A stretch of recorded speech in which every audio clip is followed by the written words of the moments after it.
Today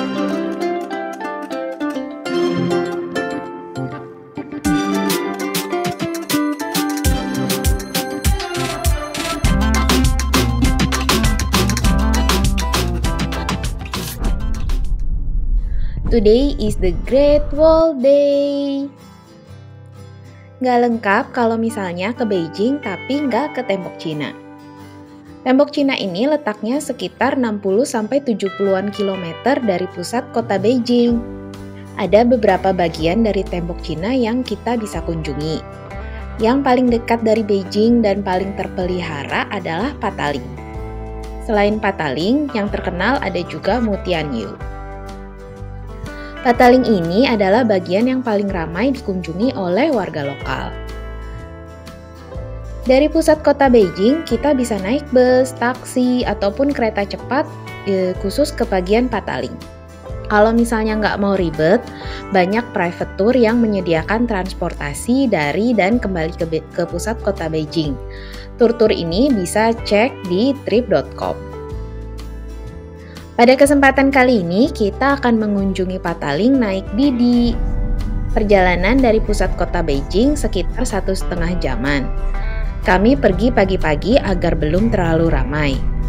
Enaknya naik Didi adalah ya simple, ringkes, nggak perlu naik turun transportasi umum, dan harganya juga menurut kami itu not too bad. Nah, semua private transportation ini harus turun di sini. Nanti dari sini itu ada disediakan shuttle bus gratis. Tapi kalau misalnya nggak mau tunggu, bisa juga jalan kaki sampai ke pintunya. Itu sekitar 300 meteran lagi dan jalannya menanjak.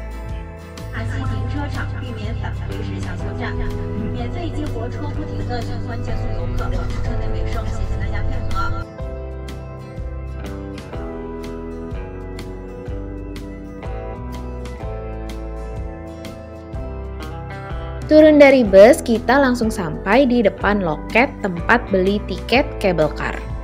Di sini kita cuma bayar tiket cable car doang, nanti untuk tiket Great Wall-nya kita beli di dalam. Karena masih pagi, untuk beli tiketnya belum antri, tapi untuk naik cable car-nya udah antri panjang banget. Untuk ke atas, kalau misalnya nggak mau bayar cable car, bisa juga jalan kaki. Tapi nggak tahu ya berapa lama dan berapa susahnya. Kalau kita sih, kalau ada yang lebih mudah, kenapa harus pilih yang susah ya kan? Hehe. Tapi ternyata semua orang ini berpikiran sama. Mau naik cable car aja antriannya kayak gini. Padahal ini masih jam 9. Mungkin kalau mau belum seantri ini kita harus datang jauh lebih pagi lagi dari ini.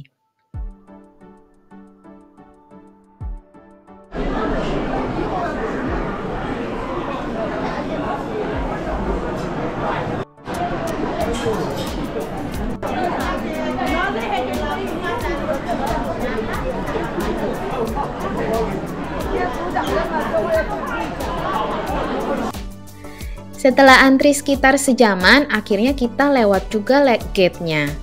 Nah, setelah lewat gate dan sebelum naik cable car, kita harus beli tiket Great Wall-nya lagi.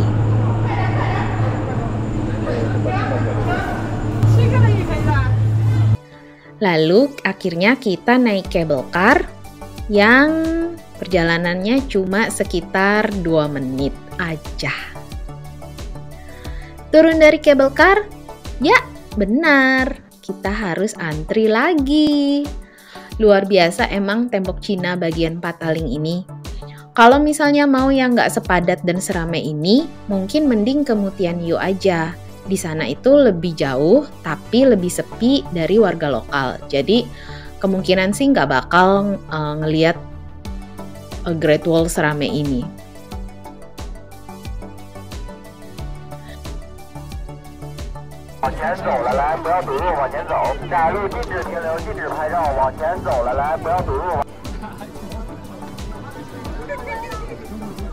Ini tuh jalanannya nanjak banget dan gak rata. Ada bagian tangga yang tinggi banget. Jadi emang lumayan challenging apalagi seramai ini. Tapi Ini pemandangan dari sini tuh emang bagus banget.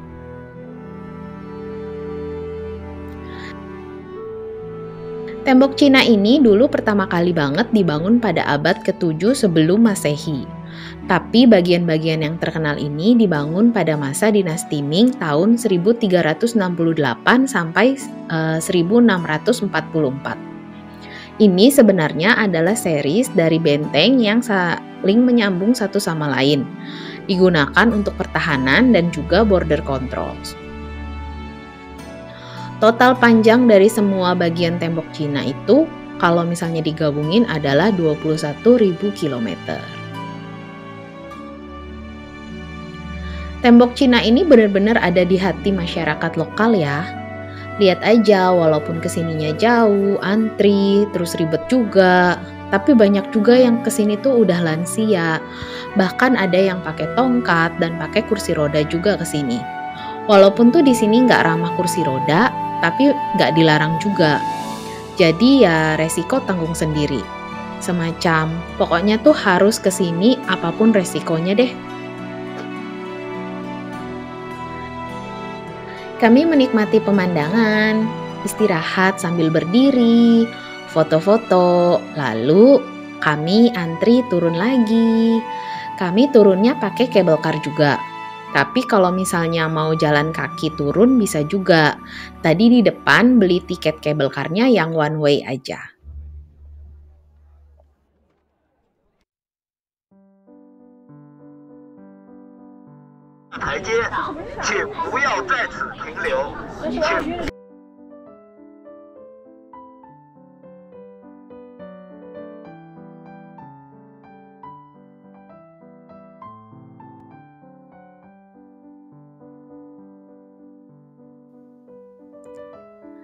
Setelah turun dari cable car, di bawah itu ada tempat yang jual makanan, buah-buahan, dan juga souvenirs.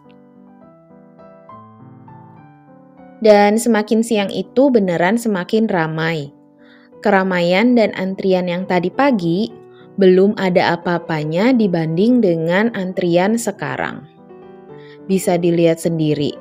Ini luar biasa banget deh, pokoknya banyak banget orang di sini. Jadi kalau misalnya emang mau kesini sendiri, kalau bisa pagi-pagi banget untuk menghindari keadaan kayak gini. Untuk kembali ke pusat kota Beijing, kami memutuskan untuk naik high speed train. Pataling ini adalah satu-satunya bagian The Great Wall yang bisa diakses dengan high speed train. Stasiunnya ada di dekat tempat loket tiket kabel car tadi. Namanya adalah Pataling Great Wall Railway Station. Harga tiketnya first class itu 45 yuan, second class 28 yuan. Dan ini tuh reserve seat ya, udah ada nomornya kalau kita beli tiket. Jadi nggak perlu khawatir kita harus rebutan kursi. Dan kemarin waktu naik ini sih full seat ya trennya. Jadi mungkin kalau misalnya ada rencana mau naik high speed train, beli tiketnya itu harus beberapa hari sebelumnya biar nggak kehabisan. Kita waktu itu beli tiketnya di trip.com. Pataling Great Wall Railway Station ini kedalamannya 102 meter di bawah permukaan tanah. Dibangun dalam banget di bawah permukaan tanah itu tujuannya biar getarannya nggak mempengaruhi keadaan tembok Cina dan pegunungan yang ada di atasnya. Dan bangunan di bawah tanah ini luasnya 40.000 meter persegi. Saking dalam dan besarnya, stasiun ini merupakan stasiun kereta cepat bawah tanah terdalam dan terbesar di dunia. Stasiun ini dulu dibangun pada tahun 2018 dan selesai hanya dalam 10 bulan. Pada tahun 2019, stasiun ini sudah mulai beroperasi sampai sekarang.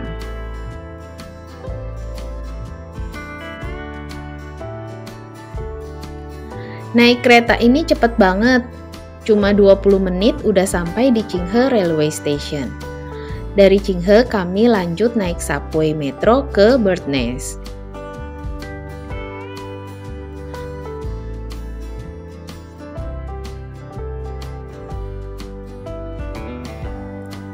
Kemarin tuh saya menyadari satu hal deh.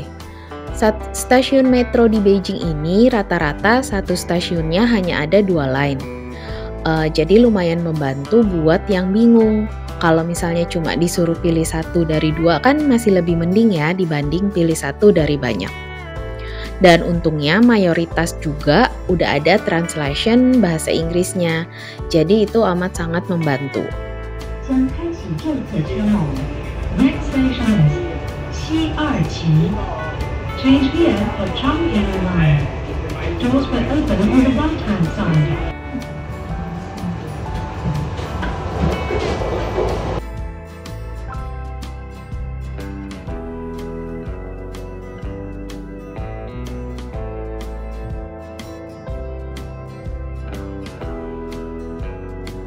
Bird Nest ini adalah National Stadion yang dibangun untuk Olimpiade 2008. Luasnya 260.000 meter persegi dan bisa memuat 90.000 penonton di dalamnya.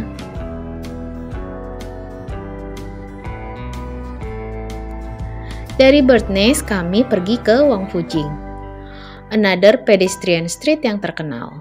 Wangfujing ini sudah berusia 700 tahun dan merupakan salah satu jalanan teramai di Beijing terutama di hari libur. Walaupun begitu, kami waktu itu merasa Wangfujing ini tidak semenarik Xiamen ataupun Nanluo Guxiang. Beda selera mungkin ya. Kalau misalnya nggak ada waktu dan nggak ada barang yang spesifik dicari, nggak sempat kesini juga nggak apa-apa sih menurut kami. Wangfujing ini adalah tempat terakhir untuk hari kedua.